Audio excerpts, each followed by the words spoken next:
Tik farm tik kange kangaga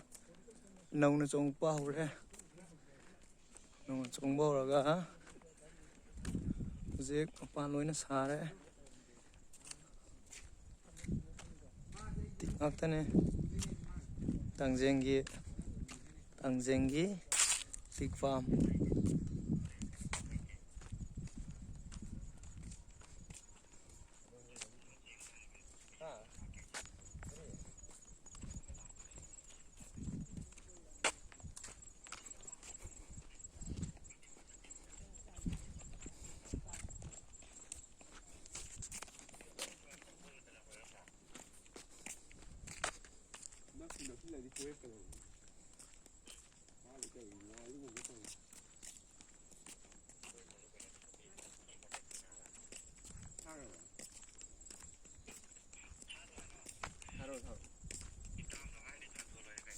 Harold